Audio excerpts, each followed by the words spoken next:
Good afternoon, y'all. It is 5:45 Monday afternoon. I thought I'd done this video last week, but I never actually recorded it. I was just talking to myself for the fun of it, because that's what happens when you put in too many hours at work and at home on the farm. So last week I planted my Fuji apple and my Red Delicious apple. I see my tag is already missing, so hopefully I've got those right. Anyway, I opted to use the tire around the trees to protect them from Dave's random lawnmower driving.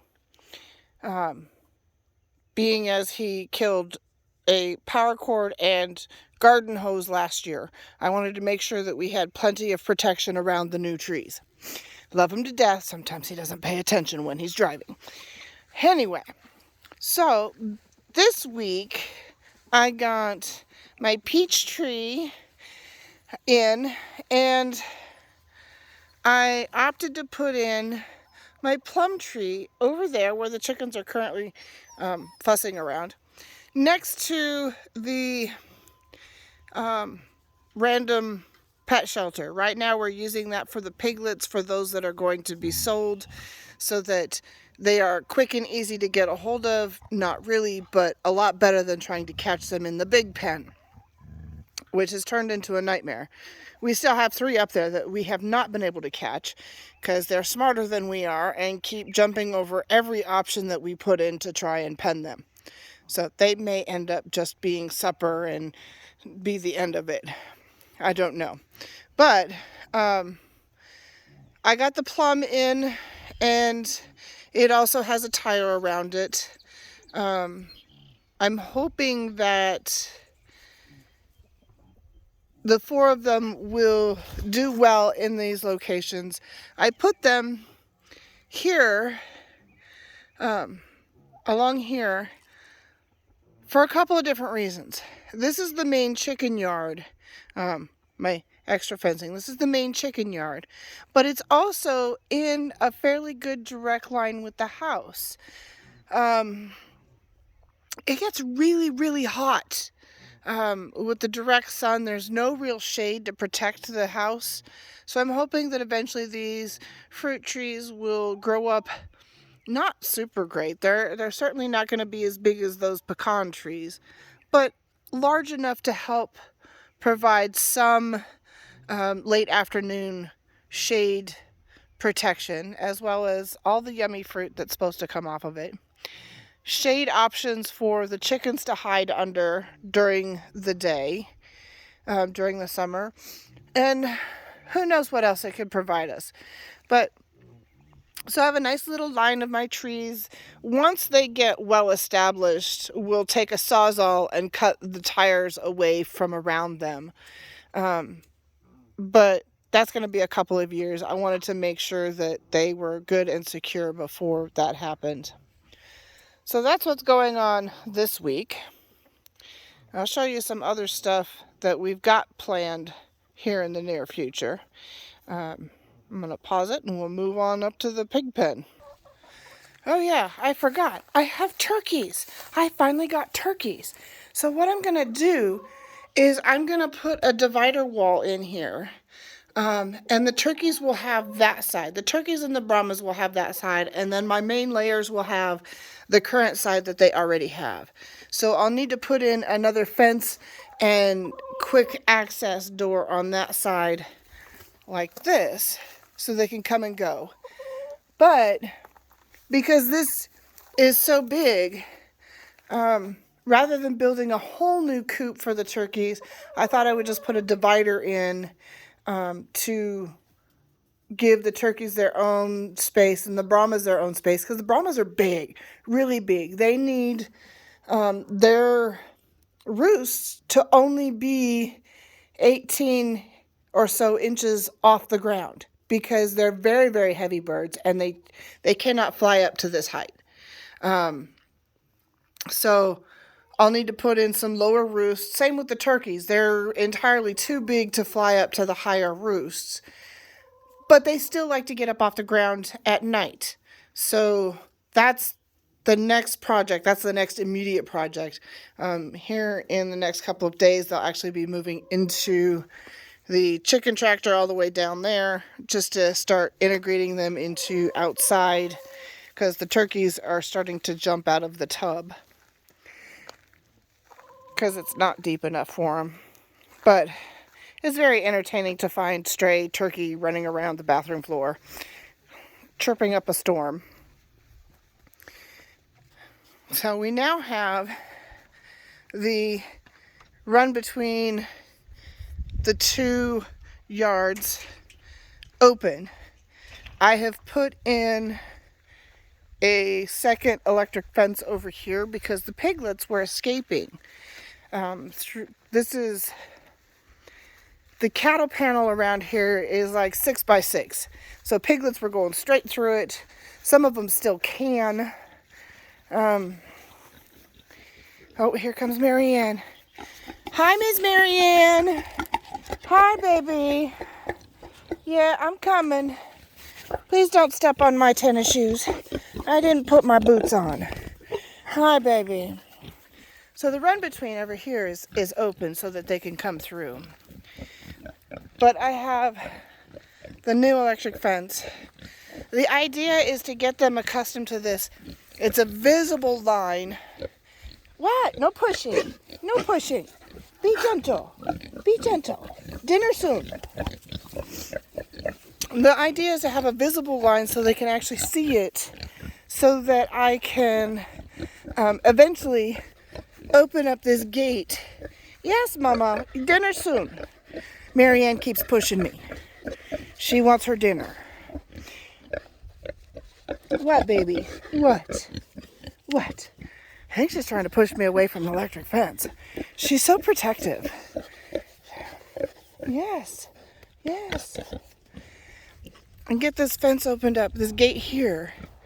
And I can move this electric fence along here. This is all pasture land. It was once set up for cattle. And so we've got some barbed wire. You can see the divider between our hay field and our pasture. And there's some barbed wire through there. We can get more barbed wire in and then run electric fencing. Oh my goodness. They're all being very lovey. I haven't gotten much time out here with them. And this is all fenced right there. So I can cut off sections of this pasture, open up the gate, and let them out to enjoy all of this hay, because as you can see, they've already chewed most of this down. I mean, it's crazy how fast they can go through this. But the more access they have to that side of the fence, the less feed I actually have to give them. And less feed is good because it is going up. It is up to $22 a 50-pound bag right now. And that's before my employee discount.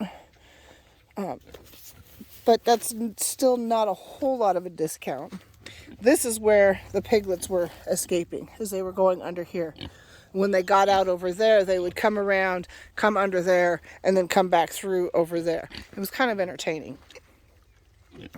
Oh, and we discovered this Sunday when we were out here putting in the line. So we had some really, really bad high windstorms. People's barns were blown down, and as you can see, this is not a small branch. It was tornado level winds, 100 plus mile an hour winds sometimes. And we discovered this got literally torn off. This was a big shade spot for them during the summer that is now gone, because that branch came all the way out to about here, shelter-wise. And so that shade is all gone. So we're going to have to put another shade space in here. But Lots happening. And you can see all the spring plantains and docks are coming up. These docks are safe. They're actually very, very nutritious. But they're kind of bitter, so they won't eat a lot of them at once.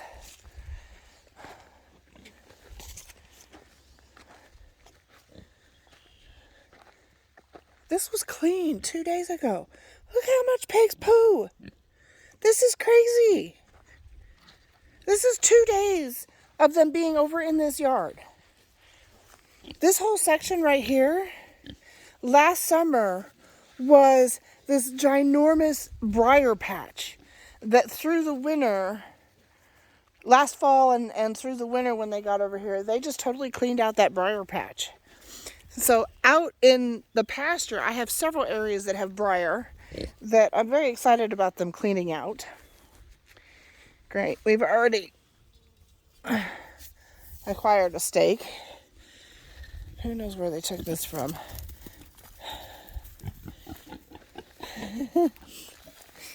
Sunday, we noticed, I'll show you this. So the neighbors have a honeybee hive. And they are coming to my waterer and getting water.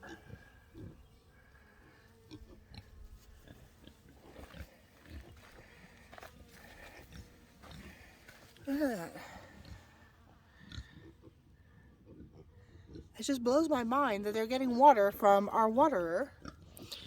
There are several places that have, around this area, that have water, like actual waterways, ponds, small creeks, things like that. But they're coming to my pig's waterer to get their water. So, lots going on. I still have no clue what I'm putting in the garden this year. I'm hoping to get that figured out this week. But the babies want their dinner. How's Betsy? Hi, Betsy. Hi, Betsy.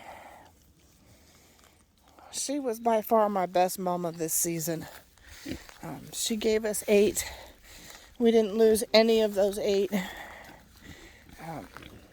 She did real good taking care of Sarah's babies as well.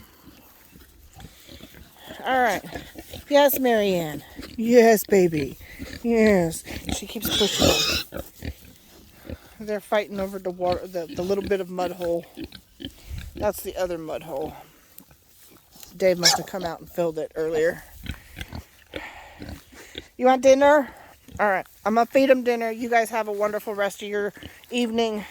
We'll see you next time.